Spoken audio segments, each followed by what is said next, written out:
We finally have sales data for the month of August, and what we're going to see and talk about here in this video might surprise you. We haven't seen prices really change all that much. We're going to break down everything you need to know about what's happening to prices here in northern Utah across the board right here in August 2023. What's up, you guys? My name is Cody Steck, your favorite Utah realtor. Like I mentioned, we're talking about everything you need to know about how prices have changed with the high interest rates that we're seeing over the last couple months. We're going to break that all down here in this video. We're going to talk about sales prices, list prices, days on market, and of course, inventory, as well as some information about where I think the market is going in the next couple months and why all of this is happening right here at this time. So if you are thinking about buying, selling, or investing in real estate here in Utah, please reach out to me, call, text, or email anytime. I absolutely love hearing from you guys. My information will be here on the screen.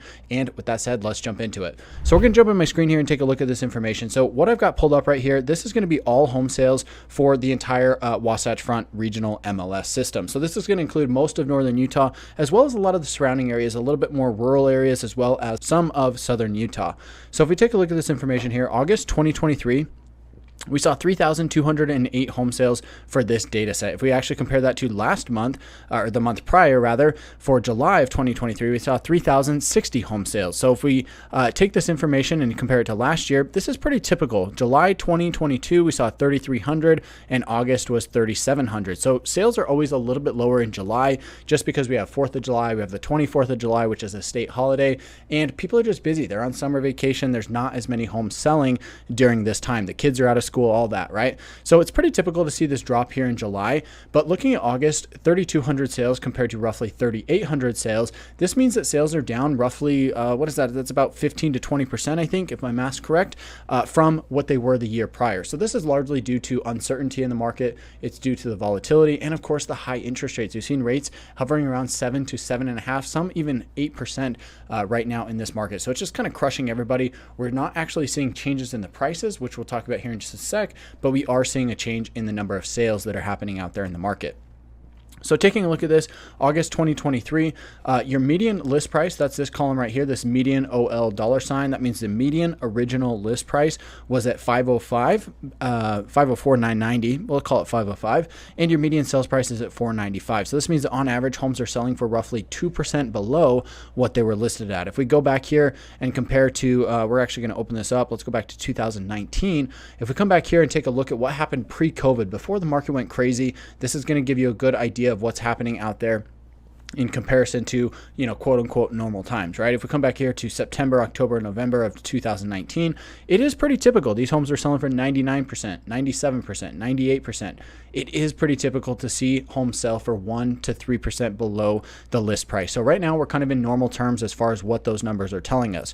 The list price and sales price really hasn't changed all that much, right? Your median sales price is sitting right here at $495, up slightly from July, down slightly from June, but really since May, it's unchanged. So even though interest rates during that time have climbed about 1.5%, we haven't seen sales prices adjust all that much. So we're sitting right here at $495. And if we compare back, you know, going back to earlier this year, as well as into the year prior, January 2023, we had sales prices of $455 on a median basis. So sales prices were down almost 10% from compared to where they were right now. Going back to this time last year, August 2022, we saw $500,000 as the median sales price. So prices are only down $5,000 from where they were this time last year, despite everything that's going on in the market. So it's really pretty crazy to see how resilient the prices have been in the market overall. We're going to take a look at the inventory numbers here, as well as actually dive into a little bit closer of a data set for the relevant properties that most people who contact me are actually looking for. So we're going to take a look at some new construction as well as homes here in the metro market, because that's going to give us a better idea of what's actually happening in these high demand areas. When it comes to the adjustment in prices that we've seen, I've really seen the rural areas, the areas that are, you know, maybe 30, 45 minutes, 60 minutes away from town. Those are getting hit harder because now people are being a lot more picky about what type of home they buy and where they end up living. If somebody's in the market to purchase a home, they want to get the absolute best home in the best location that they can, because they're going to be paying a premium for that.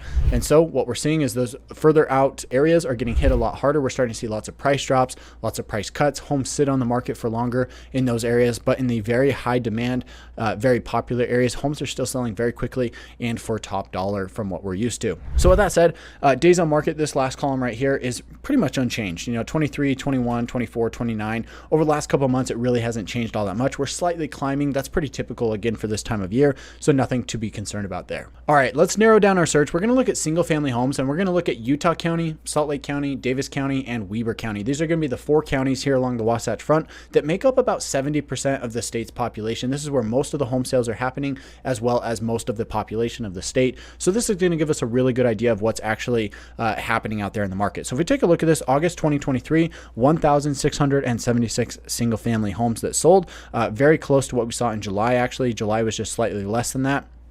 Again, comparing to last year, sales are down about 20% from where they were this time last year. August 2022, we saw 2,067 home sales. So that's 400 less home sales than we saw last year. And again, prices are pretty much unchanged. We saw a median sales price of $580 back in August of 2022, and right now we're at $570, which again is largely unchanged from May of this year. We started to see prices climb going into March and then into April, and then in May we kind of hit, we had a big jump up, and then they've stayed mostly in that range for the last couple of months. So again, 96% of the list price is the actual sales price. This is a little bit bigger of a gap. So if you're negotiating on single family home, you might be able to negotiate 3, 4, 5% off of the listing price. Whereas if you open up to all property types, you're looking at condos and townhomes, that's probably only going to see maybe a 1 to 2% price drop off of what the actual listing price is, at least on a median basis. So this is something I get asked all the time. Actually, people want to know, are homes getting multiple offers? Are homes sitting on the market? And it kind of depends.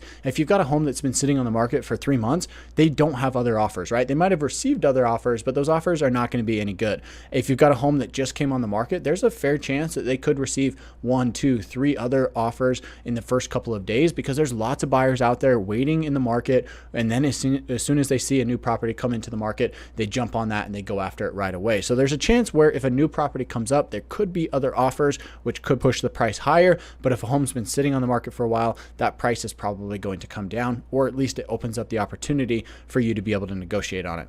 With that said, let's actually take a look at some inventory numbers and see what's happening there. So if we come in here, this is the current listing summary. This is going to be for, you can see I've got the 4 counties selected here. Let me filter that out. Davis County, Salt Lake County, Utah County, and Weber County. So these are going to be the 4 main metro areas that we've got here, metro counties. So these are going to be the 4 counties that make up our metro area. If we come back here and look at 2021 into 2022, we had inventory at extremely low levels, right? We're at 2,000, or let's say, roughly 2,800 here. And you can see that it just totally fell off a cliff going into the winter of 2022. We were down almost around 1,000 active listings for these 4 counties. And then we started to climb drastically going into summer of last year. We climbed all the way up to roughly 6,000 to 7,000 listings right here. And then we've fallen again going into the spring months earlier this year, but we've climbed back up. So right now we're sitting at roughly, let's say we're just under the 6,000 mark. So let's say it's like 5,500 compared to August of last year, where we were above the 6,000 mark. Inventory numbers are lower. We're actually seeing active listings at a lower point. Under contract listings are at a lower point as well, meaning there's less homes that are sitting on the market but are currently under contract with an offer. And this is really causing pressure on the market. I think this is a big reason why we haven't seen prices adjust all that much over the last couple of months, is because inventory numbers are still low. There's lots of sellers sitting on the sidelines who do not want to sell because they don't want to give up the interest rate that they have on their home because they, are sitting on a 2.5%, 3%, 4% interest rate, and they just don't want to give that up. And so they're choosing not to sell their home at this time. As long as the inventory numbers remain low, I do think that we'll see some resiliency in home prices that are out there. Now, if interest rates climb or they fall, I don't know that we'll see much of a change from that. Interest rates went from roughly 6.5% almost to 8% in just a couple of weeks, maybe a month or two, and we didn't really see any change in home prices because of that. So even if interest rates come down, let's say we get back to like 6.5%, we might not see a whole lot of changes from that as well.